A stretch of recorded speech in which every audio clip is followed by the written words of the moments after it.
لوگ دنیا پہ تشریف لاتے ہیں، اپنا وقت گزار کے چلے جاتے ہیں، کچھ مہینے کچھ سال وہ لوگوں کو یاد رہتے ہیں، پھر زمانہ قبروں کے نشان بھی بھول جاتا ہے۔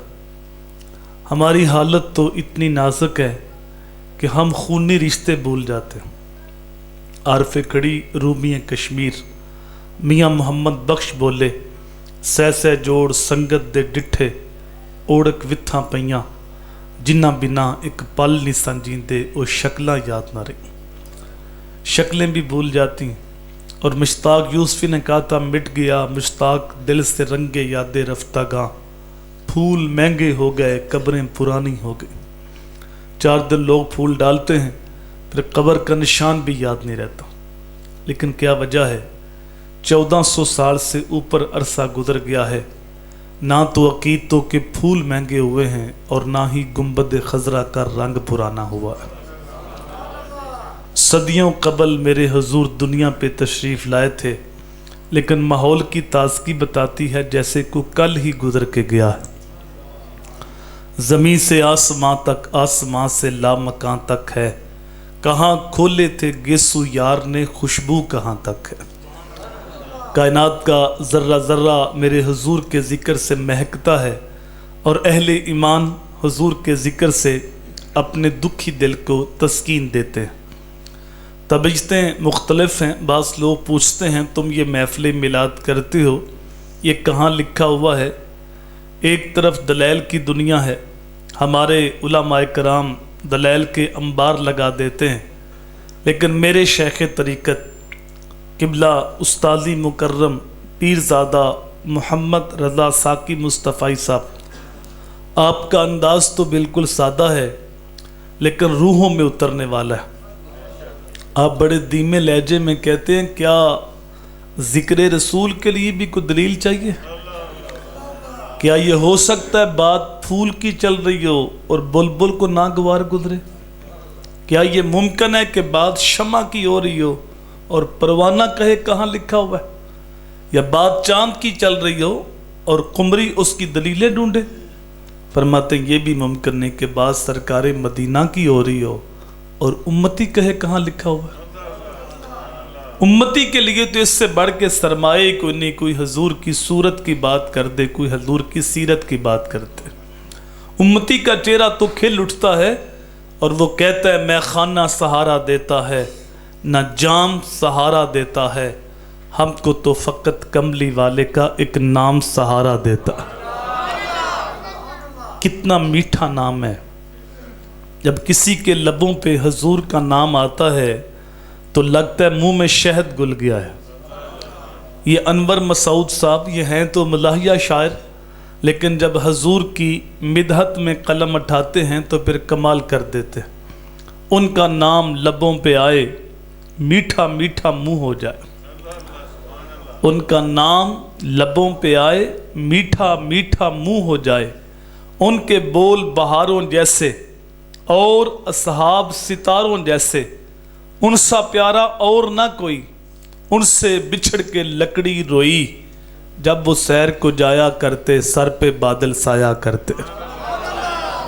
وہ شانوں کے مالک ہیں، جب ان کا تذکرہ نور چھڑتا ہے تو ماحول میں خوشبو پھیل جاتی۔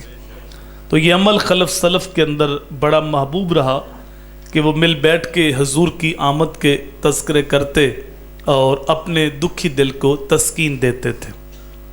ان محافل سے ہم دین سیکھتے تھے، ان محافل سے ہماری تربیت ہوتی تھی، ان محافل سے ہمارے عقائد پختہ ہوتے تھے، ان محافل سے صالحیت کا نور بڑھتا تھا، ان محافل سے حضور کی سیرت پہ عمل کا جذبہ نصیب ہوتا تھا، اس محافل سے عشق رسول کی سوغات ملتی تھی۔ لیکن کچھ اشروں سے یہ محافل وقتی ذوق، نعروں تک اور دعووں تک محدود ہوتی جا رہی، اور جو اثر روح ہے وہ نکلتی جا رہی۔ اگر آپ کی توجہ ہو، ایک وقت تھا کہ ہم پاکستان کے اندر 80% تھے، لیکن اب ہم 50 سے بھی نیچے آ گئے۔ یہ میں بھی جانتا ہوں، آپ بھی جانتے ہیں کہ جتنا سچا سچا مسلک ہمارا ہے کسی اور کا نہیں. اللہ کے فضل سے ہر پاک ہستی کا ادب ہمارے دل میں موجود ہے، لیکن ہم سچے ہونے کے باوجود سمٹتے جا رہے ہیں اور باقی لوگ پھیلتے جا رہے ہیں. کیوں؟ اب سچے ہم ہیں تو پھیلنا ہمیں چاہیے. ہم سکڑ گئے، سمٹ گئے، باقی لوگ پھیل گئے. تو اس کی کیا وجہ ہے؟ تو اس کی بنیادی وجہ یہ ہے میرے بھائی کہ ہمارا شعور دین ناقص ہے. دین اسلام کے اندر کچھ چیزیں فرض ہیں، کچھ واجب ہیں، کچھ سنت ہیں اور کچھ مستحب ہیں. کہ آپ سارے جانتے ہیں سب سے جو اہم چیز ہے وہ فرض ہے، اس کے بعد واجب ہے، اس کے بعد سنت ہے اور اس کے بعد مستحب ہے. لیکن ہم دیکھتے ہیں کہ ہماری تقریریں، ہماری تحریریں، ہمارے مناظرے، ہمارے مجادلے اللہ ماشاءاللہ مستحب کے گردی گھومتے. تو مستحب آگے آ گیا، فرض پیچھے چلا گیا. جو اہم تھا اس کو ہم نے غیر اہم کر دیا اور جو اتنا اہم نہیں تھا اس کو ہم نے اہم کر دیا. یہی وجہ ہے ہماری پستی کی. بیٹا ادھر آ جاؤ، آپ بہت باتیں کر رہے ہیں، ادھر آ جاؤ. شاباش، آرام سے. تو یاد رکھنے والی باتیں ہیں.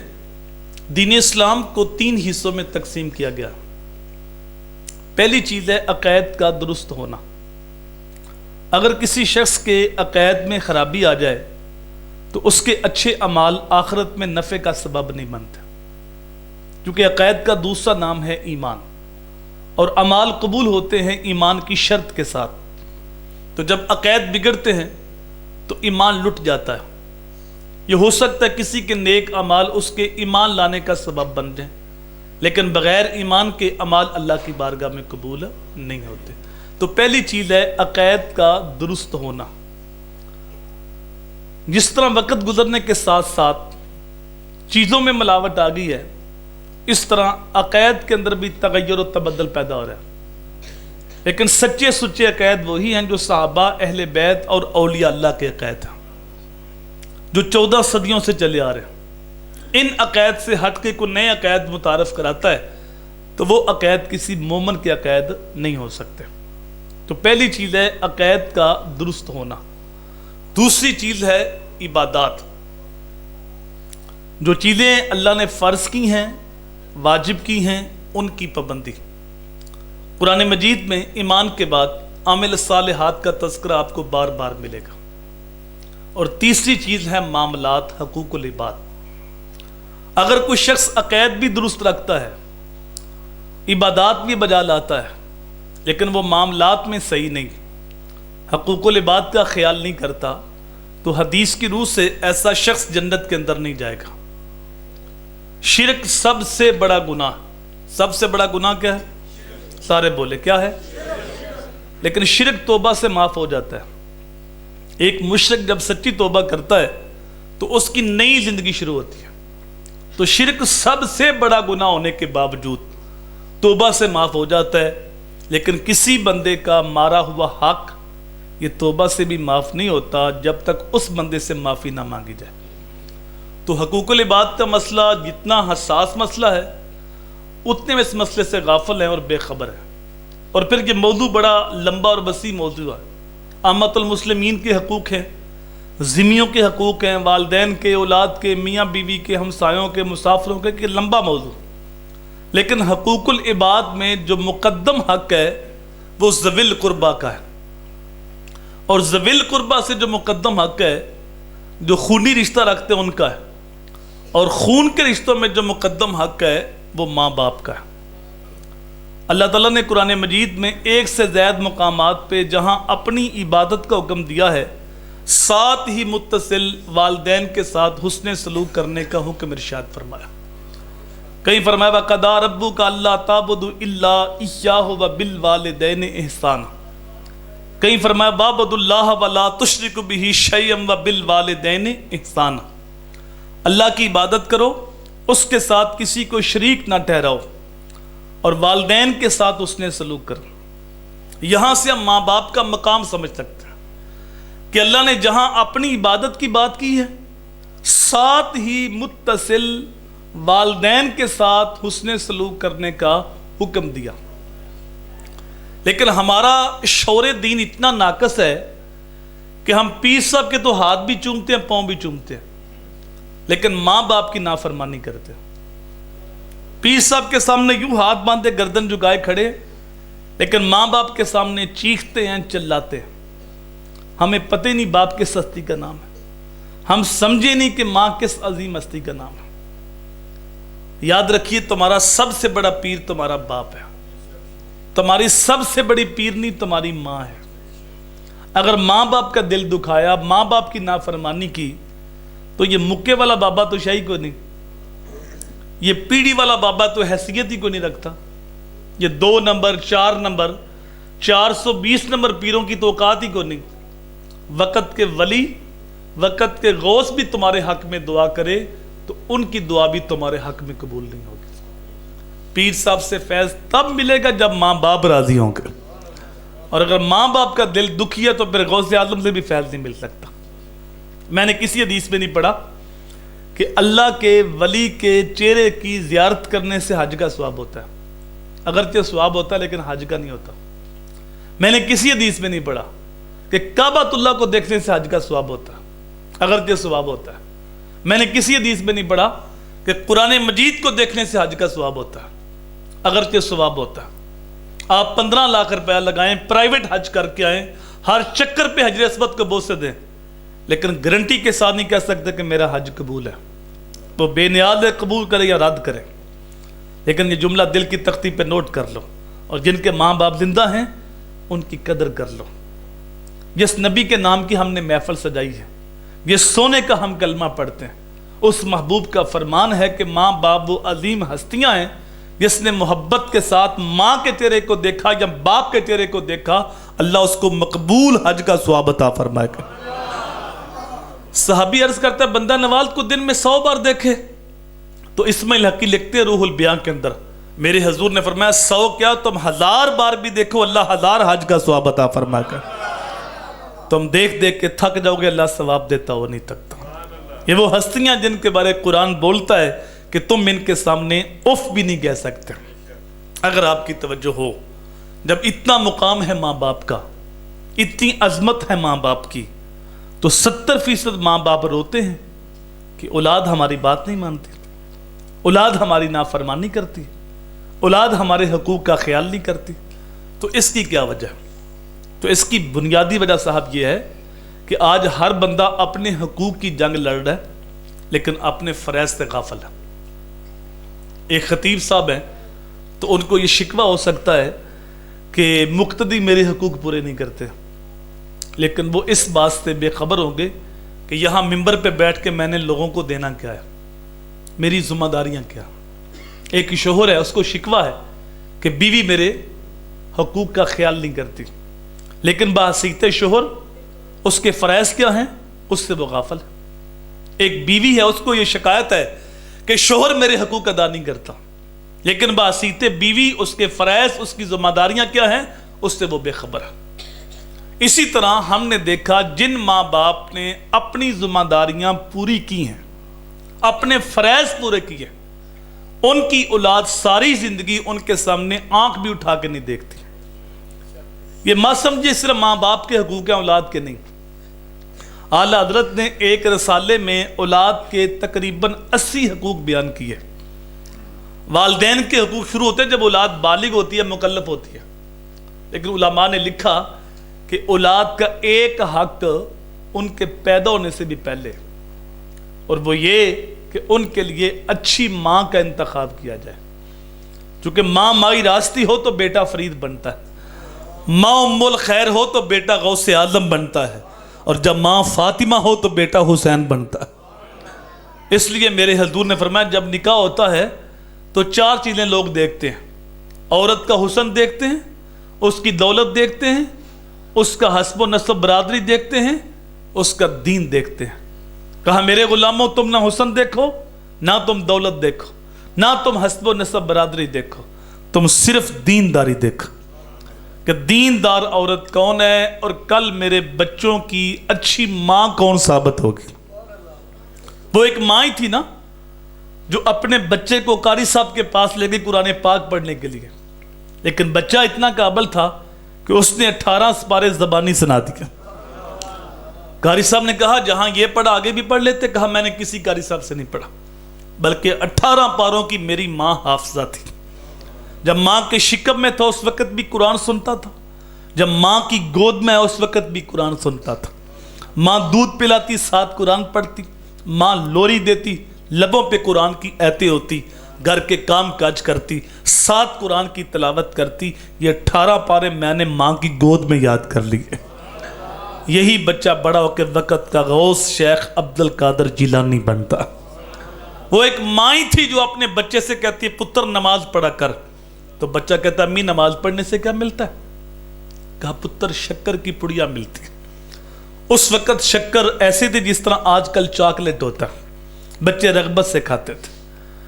تو بچہ وضو کرنے جاتا ہے تو ماں شکر کی پڑیا لپیٹ کر مصلے کے نیچے رکھ دیتی، سلام پھیرنے کے بعد مصلہ اٹھایا، شکر مل گئی۔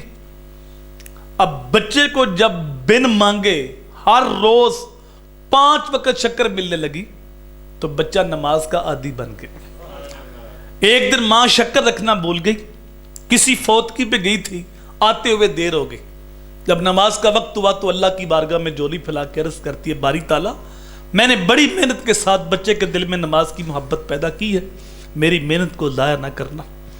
آنکھوں میں آنسو لے کے رب کی بارگاہ میں التجا کرتی، تیز تیز قدم اٹھاتی گھر پہنچی، اور گھر آتی کہا بیٹا اٹھو نماز پڑھو۔ بچے نے کہا امی آپ گھر میں نہیں تھی، میں نے نماز پڑھ لی ہے، لیکن آج تو نماز کا سرور بھی الگ تھا، آج شکر کا ذائقہ بھی الگ تھا۔ ماں شکر رکھنا بھول گئی تو رب نے شکر عطا کر دی۔ یہی بچہ بڑا ہو کے بابا فرید گنج شکر بنتا۔ گود ماں دی ہے درسگاہ پہلی، ایتھو زندگی دا نسب العین بنتا ہے، ایتھو داتا خواجہ فرید بن کے دکھی دلان دے واسطے چین بنتا ہے۔ شرم و حیا دی ماں جے ہووے پیکر، پھر پتر بھی غوث ثقلین بنتا ہے۔ سیدہ خاتون جنت جے ماں ہووے طاہر، پھر لال بھی سخی حسین بنتا۔ تو اولاد کا پہلا بنیادی حق یہ ہے کہ ان کے لیے اچھی ماں کا انتخاب کیا جائے۔ اور بھی بہت سارے حقوق ہیں، لیکن جب 7 سال کا بچہ ہو تو میرے حضور نے فرمایا اسے نماز کی تلقین کرو۔ مرو اولادکم بالصلاۃ وہم ابناء 7 سنین واضربوہم علیہا وہم ابناء 10 سنین۔ 7 سال کے بچے کو نماز کی تلقین کرو، اور جب 10 سال کا ہو جائے پھر بھی نماز نہیں پڑھتا، پھر فرمایا اس کو مار کے نماز پڑھاؤ۔ مجھے ایمانداری سے بتاؤ، اگر ہم نے اس حدیث پہ عمل کیا ہوتا باسیط باپ، تو آج ہماری مسجد نمازیوں سے بری نہ ہوتی۔ آج 5% لوگ نماز پڑھتے ہیں، 95% لوگ بے نمازی۔ آج سکول آباد ہیں، کالج آباد ہیں، اور مسجد بے آباد ہیں۔ کیوں؟ وہ ذمہ داری ماں باپ نے لی۔ بچہ شعور کی وادی میں قدم رکھتا ہے تو ماں کہتی بیٹا اچھا پڑھ جاؤ، تمہارے پاس ڈگری اچھی ہوگی تو جاب اچھی ہوگی، پے اچھی ہوگی تو مستقبل اچھا ہوگا۔ اب بچوں کی دوڑ لگ گئی اپنا مستقبل سنوارنے کے لیے، ایک دوسرے سے آگے بڑھنے کے لیے۔ ذرا سوچئے، ایک لمحے کے لیے رک کے سوچئے، جس مستقبل کی فکر ہم نے اپنی اولاد کو دی ہے اس مستقبل کی عمر کتنی؟ شیخ سعدی بولے ایک سانس کا بھی نہیں پتا۔ جو سانس اندر ہے اس نے پتہ نہیں باہر آنے کے، اور جو باہر ہے اس نے پتہ نہیں اندر جانے کے۔ یہ اٹھتے جنازے، یہ پھیلی ہوئی قبریں، یہ ہارٹ اٹیک، یہ بم دھماکے، یہ ایکسیڈنٹ، یہ ہمارے لیے کوئی پیغام ہے؟ یہاں میں ہے عبرت کے ہر سو نمونے، مگر تجھ کو اندھا کیا رنگ و بو نے۔ کبھی غور سے یہ دیکھا ہے تو نے، جو آباد تھے وہ محل اب ہیں سونے۔ جگہ جی لگانے کی دنیا نہیں ہے، یہ عبرت کی جا ہے تماشا نہیں۔ ہوئے نامور بے نشاں کیسے کیسے، زمین کھا گئی نوجوان کیسے کیسے۔ یہ پچھلے ماہ کی بات ہے، میرا 27 سال کا بانجا گھر میں بیٹھا بات چیت کر رہا تھا، تو اچانک کہتا ہے میری سانس رک گئی، مجھے پانی دو۔ پانی لے کر آئے تو وہ لٹک گیا، ڈاکٹر کو بلایا تو کہا فوت ہو گیا۔ صرف 5 منٹ لگ گئے، اور میں جو سانس اندر ہے اس نے پتہ نہیں باہر آنے کے لیے، اور جو باہر ہے اس نے پتہ نہیں اندر جانے کے لیے۔ اور ایک مستقبل بھائی وہ ہے جس کی فکر میرے رب نے دی۔ یا ایھا الذین آمنوا اتقوا اللہ ولتنظر نفس ما قدمت لغد۔ اے ایمان والو اللہ سے ڈر جاؤ اور ہر جان یہ سوچے کہ اس نے آنے والے کل قیامت کے لیے آگے کیا بیچا. وہ مستقبل جس کی فکر رب نے دی اس کا ایک دن 50,000 سال کا. برزخ کی زندگی الگ نہ ختم ہونے والی. یہ ساری زندگی اگر مل بھی گئی نا تو 50-60 سال ملے گی, 70 سال مل جائے گی. اور وہ ایک دن 50 دن کے برابر نہیں, 50 ماہ کے برابر نہیں, 50 سال کے برابر نہیں, 100 سال کے برابر نہیں میرے بھائی. وہ ایک دن 50,000 سال کے برابر. کہیں ہم اپنی اولاد کے ساتھ دھوکہ تو نہیں کر رہے؟ اس مستقبل کی فکر دے رہے اور اس مستقبل کی فکر نہیں دے رہے. جو ماں باپ یہ کہتے ہیں بیٹا اچھا پڑھ دو تمہارا مستقبل سنور جائے گا, وہ یہ بھی کہہ سکتے ہیں بیٹا ساتھ ساتھ نمازی بھی بن جاؤ تمہاری آخرت بھی سنور جائے گی. لیکن جب ماں باپ ذمہ داری پوری نہیں کرتے تو پھر ساری زندگی اولاد کے دل میں فرض کی محبت پیدا نہیں ہوتی. اس کی 20 مثالیں میں آپ کو دے سکتا ہوں, لیکن اگر آپ کی توجہ ہو تو بس 1-2 مثالیں سن لیں.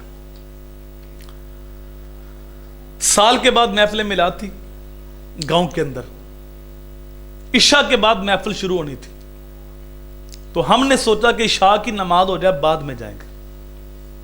عشاء کی نماز ہو جائے بعد میں جائیں گے. اب محفل میں آنا مستحب تھا 4تھا درجہ, اور نماز فرض تھی. نماز بولیے اہم کیا ہے؟ فرض کے مستحب.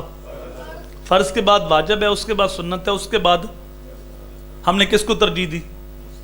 فرض کو ترجیح. اور پھر آج کل محافل ہماری اتنی لمبی ہوتی ہیں, رات کے 12 بج جاتے ہیں, 1 بج جاتا ہے, صبح پکے نمازی بھی غائب ہوتے ہیں, جو پڑھتے تھے وہ بھی گئے. مجھے بتاؤ ایسی محفل پہ اللہ راضی ہوگا؟ اللہ کا رسول راضی ہوگا؟ محفل تو اس لیے ہوتی ہے کہ آنے والوں کی اصلاح کی جائے, جو بٹکے ہوئے راہ راست پہ آ جائے. اب یہاں جو پڑھتے ہیں وہ بھی جاتے رہتے ہیں تو کون راضی ہوگا؟ سوچے ہم کیا کر رہے ہیں. اور جو مائک پہ آ جاتا ہے وہ جان نہیں چھوڑتا الا ماشاءاللہ. وہ کہتا ہے کہ میرا 2 کلام رہتے اس کے بعد میری حاضری مکمل.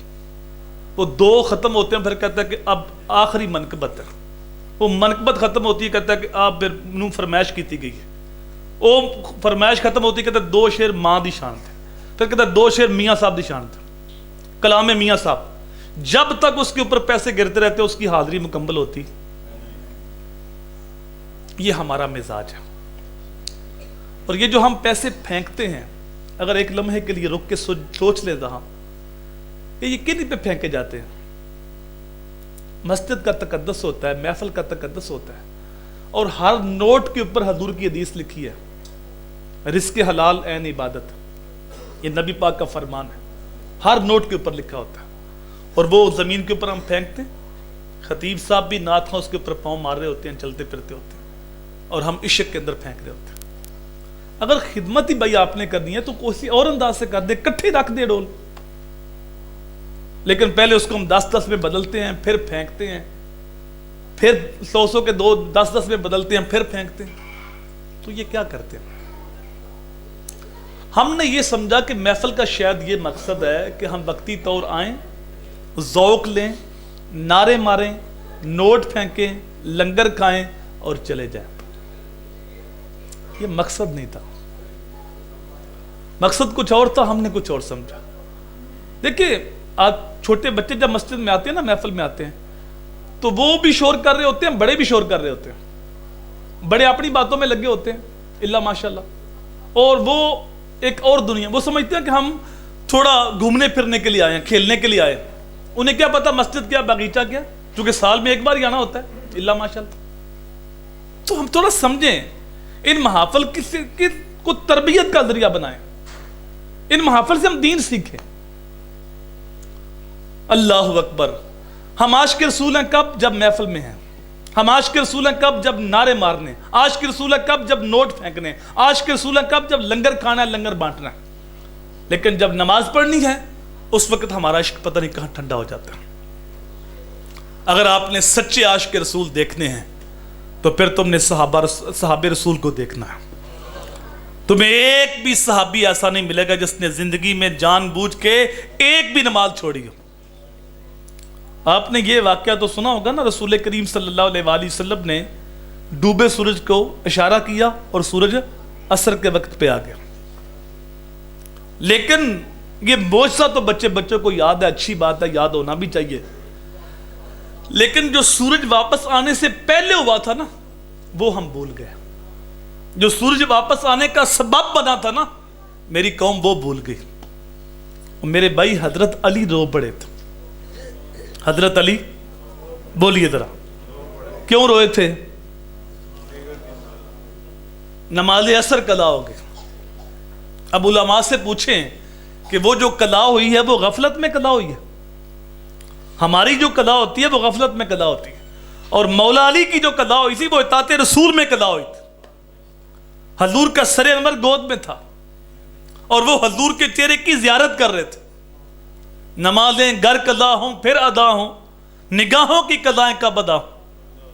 اور اللہ نے قرآن میں کہا ہے من یطع الرسول فقد اطاع اللہ، جس نے رسول کی اطاعت کی اس نے اللہ کی اطاعت کی. اور شریعت کا مسئلہ اگر قضا ہو تو قضا پڑھ لو. تو پھر حضرت علی کیوں روئے تھے؟ قضا پڑھ لیتے.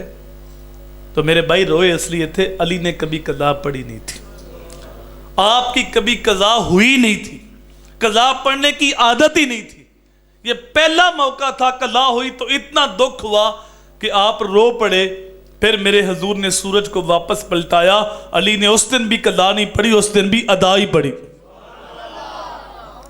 ہم علی پاک کی منقبت تو پڑھتے ہیں لیکن علی پاک کی تعلیمات پہ عمل نہیں کرتے.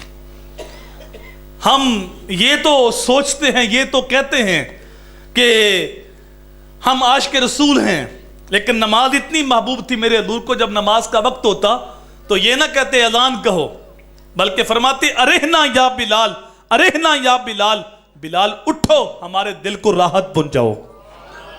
اذان ہو تو میرے حضور کے دل کو راحت پہنچتی ہے، اور امتی نماز پڑھے تو نبی کی آنکھیں ٹھنڈی ہوتی. تو وہ کیسا عاشق ہے جو 5 وقت نماز پڑھ کے اپنے محبوب کی آنکھیں بھی ٹھنڈی نہیں کرتا. ہم تو اس طرح کے عاشق ہیں کہ 12 ربیع الاول کو نا جلوس لے کے مسجد کے پاس سے گزر جاتے ہیں اور نعرے مار رہے ہیں غلامی رسول میں موت بھی قبول ہے. اندر زور کی جماعت ہو رہی ہے، ہمیں موت قبول ہے لیکن نماز قبول نہیں. اگر واقعی موت قبول ہوتی تو اپنے اندر اترتے، خود کلامی کرتے. ان محافل سے ہم نے اپنا احتساب کرنا تھا. اس محافل کو صرف ذوق تک، نعروں تک، دعووں تک محدود نہ رکھو. یہ مقصد نہیں ہے کہ وقتی طور آئیں اور نعرے مارے، نوٹ پھینکے چلے جائیں، لنگر کھا لیا بس محفل میلاد ہوگی. ہم اپنے اندر اتریں. وہ کہا تھا نا اقبال نے، اپنے من میں ڈوب کر پاجا سراغ زندگی، میرا نہیں بنتا نہ بن، اپنا تو بن. لیکن ہم اپنے بھی نہیں. اگر واقعی موت قبول ہوتی تو کم از کم اپنے آپ سے سوال کرتے، یار جب نماز کے لیے کعبۃ اللہ کا طواف روک سکتا ہے تو پھر میرا جلوس نہیں روک سکتا. نماز اتنی اہم ہے کہ 24 گھنٹوں میں کعبے کا طواف 1 منٹ بھی نہیں رکتا، لیکن جو ہی نماز کا وقت آیا تو کعبے کا طواف بھی رک گیا. تو بھائی جب کعبے کا طواف رک سکتا ہے تو پھر میرا کاروبار بھی رک سکتا ہے، میرا جلوس بھی رک سکتا ہے. پھر باقی کام بعد میں ہوں گے، نماز پہلے ہوگی. ذرا اس حدیث کی گہرائی میں اتریے.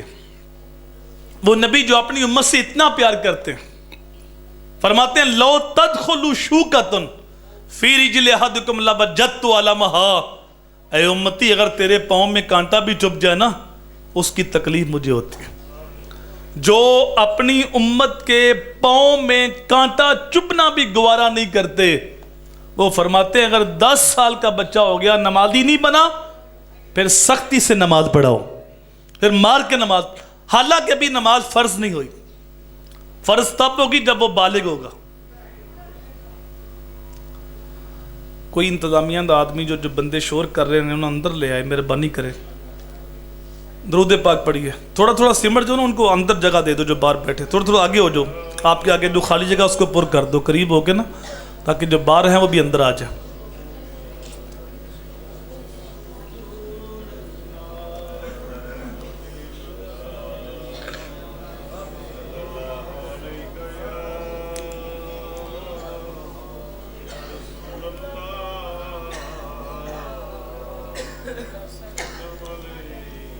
نماز فرض تب ہوگی جب وہ بندہ بالغ ہوگا.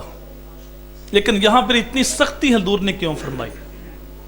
سختی اس لیے فرمائی کہ میرے حضور نفسیات کو جانتے کہ آج تھوڑی سی سختی پہ یہ نمازی بن گیا تو بالغ ہونے سے پہلے پہلے نماز کی پکی عادت بن جائے گی اور پھر ساری زندگی نماز چھوٹے گی نہیں، اور یہی نماز اس کا ہاتھ پکڑ کے اس کو جنت کے اندر لے کے جائے گی۔ اور اگر یہ نمازی نہ بنا تو امتی تو حضور کا ہے، حضور نہیں چاہتے کہ میرا امتی جہنم میں جائے۔ قرآن گواہ ہے، جنتی جہنمیوں سے پوچھیں گے تمہیں جہنم میں کون سی چیز لے گئی؟ قالوا لم نکن من المصلین، کہیں گے ہم نماز نہیں پڑھتے تھے، ہم جہنم میں اس لیے جل رہے ہیں کہ ہم نماز نہیں پڑھتے تھے۔ تو حضور نہیں چاہتے کہ میرا کلمہ پڑھنے والا جہنم میں جائے۔ وہ ایک خاتون آئی نا عالم دین کے پاس، کہا میرا بیٹا صبح کی نماز کے لیے اٹھتا نہیں، تو عالم دین نے کہا میری بہن جس کمرے میں تیرا بیٹا سویا ہے اگر اس کمرے میں آگ لگ گئی تو کیا کرو گی؟ کہا پھر بیٹے کو بچاؤں گی، چاہے کھینچ کے باہر لاؤں، پانی چھڑکوں، سختی سے اٹھاؤں، آگ سے تو بچانا۔ عالم دین رو پڑے، کہا میری بہن اس آگ سے بچانے کے لیے اتنی کوشش کرتی ہو تو جہنم کی آگ تو اس آگ سے 70 گنا تیز ہے۔ رب کا قرآن بولتا ہے یا ایھا الذین آمنوا قوا انفسکم واہلیکم نارا، اے ایمان والو اپنے آپ کو اور اپنے گھر والوں کو جہنم کی آگ سے بچا لو۔ تو جب اس آگ سے بچانے کے لیے کوشش کرتی ہو تو پھر تمہیں جہنم کی آگ سے بچانے کے لیے بھی کوشش کرنا ہو۔ تو یہ ہمارا والدین کی ذمہ داری ہے کہ اپنی اولاد کو بالغ ہونے سے پہلے پہلے نماز کا پکا عادی بنا دیں۔ یہ تب ہوگا جب ہم خود نماز پڑھیں گے۔ بعض لوگ آتے ہیں کہ بیٹے کو سمجھاؤ نماز نہیں پڑھتا، چلو میں نہیں پڑھتا ایتے پڑھے۔ بھائی جب تو نہیں پڑھتا ایک تو پڑھے۔ الولد سر لبیہ، بیٹا باپ کا راز ہوتا تو پہلے خود ہم نماز پڑھیں گے۔ میرے ایک دوست سے کہتے میں نے اپنے بچے کو قرآن پاک پڑھنے کے لیے مسجد میں چھوڑا، تو اگلے دن جب میں نے جگایا کہ چل بیٹا مسجد میں، تو اس نے کہا نہ ابا واری سے، ایک دن تسا جانا ہے ایک دن میں جانا ہے۔ تو اگر باپ ہر روز جاتا تو بیٹا یہ بات تو نہ کہتا۔ تو اللہ تعالیٰ کا جو حکم تھا نماز، اس کو آج ہم اہمیت نہیں دے رہے۔ تو یہ بنیادی حق ہے اولاد کا کہ ہم اپنی اولاد کو نمازی بنائیں۔ آخری حدیث توجہ کے ساتھ سنیے گا۔ میرے نبی نے ہر امتی کو یہ پیغام دیا، ادبوا اولادکم علی ثلاث خصال، حب نبیکم وحب اہل بیتہ وتلاوت القرآن۔ فرمایا میرا ہر امتی اپنی اولاد کو 3 چیزیں لازمی سکھائے۔ یہ نہیں فرمایا 3 چیزیں ان کو بتاؤ، فرمایا 3 چیزیں ان کو سکھاؤ، ان کے باطن میں اتار دو، ان کے دل پہ لکھ دو۔ یہ نہیں کہا کہ ان کو مربے خرید کے دو، ان کو پلازے بنا کے دو اور ان کو کوٹھیاں بنا کے دو، وہ ان کے جو مقدر کا ان کو ملنے ملنا ہے۔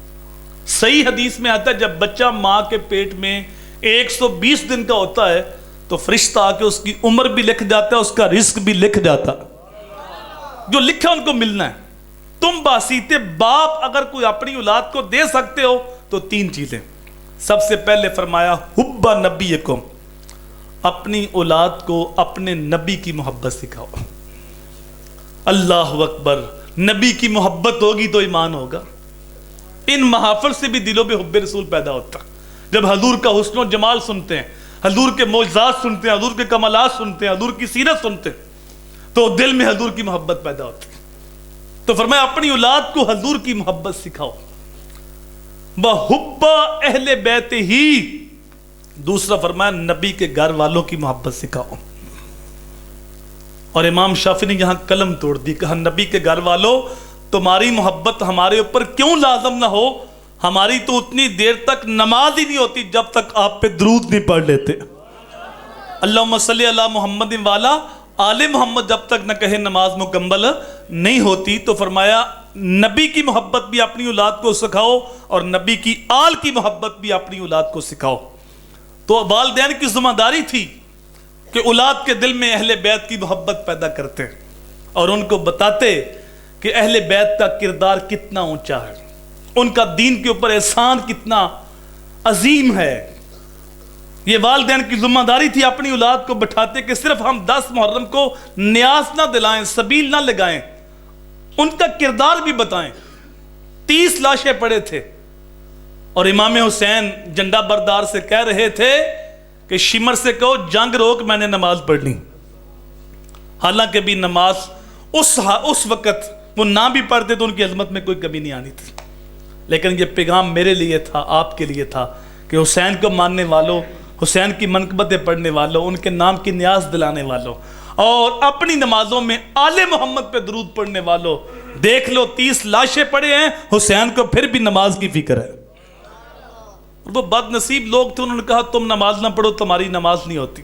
تو آپ نے یہ نہیں کہا کہ مشکل وقت ہے نماز چھوڑو، لڑو، شہید ہو جو، یہ نہیں کہا، بلکہ فرمایا آدھے ان کے سامنے جنگ کرو اور آدھے صفے بنا کے نماز پڑھو. آنے والوں کو پتہ ہو نماز اس حال کے اندر بھی معاف. تیسرا فرمایا اپنی اولاد کو قرآن کی تعلیم دو. ہوا یہ کہ ہم دنیاوی تعلیم کے لیے اتنے حریص ہیں، لاکھوں روپے خرچ کرتے ہیں، بیرون ملک سے تعلیم دلواتے ہیں. دین کی تعلیم مفت ملے، ہمارے گھر میں ملے، محلے میں ملے، ہم لینے کے لیے تیار نہیں ہوتے. نتیجہ کیا نکلا؟ بیٹا ڈگری ہولڈر بن گیا، پی ایچ ڈی کر لی، ایم فل کر لیا، لیکن باپ نے دین نہیں دیا تھا. باپ فوت ہو گیا، اب باپ کی میت پڑی ہے، اس سے غسل دینے کا طریقہ بھی نہیں آتا. وہ غسال ڈھونڈتا پھرتا. عارف کھڑی رومی کشمیر میاں محمد بخش بولے اور جاندی واری ڈرونا بنے ہوتے، ہاتھ نہیں لاندے ڈر دے، اور جنہ لئی تو پاپ کمائے سن 10 کتھے نہیں ہو تیرے کرتے. وہ غسل دینے کے لیے تیار نہیں. صاحبوں میں یہ نہیں کہتا کہ اپنے بچوں کو دنیاوی تعلیم سے آراستہ نہ کرو. علم مومن کا گمشدہ خزانہ ہے، جہاں سے ملے حاصل کرو. اپنے بچوں کو ڈاکٹر بناؤ، انجینئر بناؤ، پروفیسر بناؤ، سائنسدان بناؤ. لیکن میرا پیغام یہ ہے کہ اپنی اولاد کو سب سے پہلے حضور کا غلام بناؤ. جو فرض علوم ہے وہ ان کو سکھا دو. قرآن کا نوکر اپنی اولاد کو بنا دو.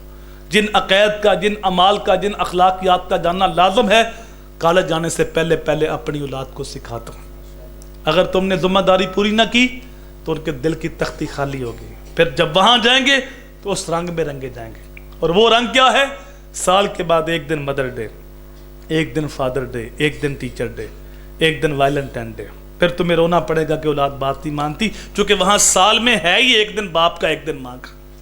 لیکن اگر تم نے اپنی ذمہ داری پوری کر دی، فرض علوم سکھا دیے، ان کی انگلی تھام کے حضور کی چوکھٹ پہ لے آئے، حضور کا وفادار بنا دیا اور ان کے اوپر محمدی رنگ چھا گیا، تو پھر وہاں جا کے وہ رنگ قبول نہیں کریں گے، اپنا رنگ وہاں چھوڑ کے آئیں گے. چونکہ کچا رنگ للاری والا چڑھدا لیندا رہندا، تے پکا رنگ میرے آقا والا چڑھ جائے پھر نہیں لیتا. تو ہماری ذمہ داری ہے کہ اپنی اولاد کو حضور کا وفادار بنائیں. کہ محمد سے وفا تو نے تو ہم تیرے ہیں، یہ جہاں چیز ہے کیا لوح و قلم تیرے ہیں. اللہ کی بارگاہ میں دعا ہے، کہے سنے جملے مالک اپنی بارگاہ میں قبول فرمائے. وما توفیقی الا باللہ.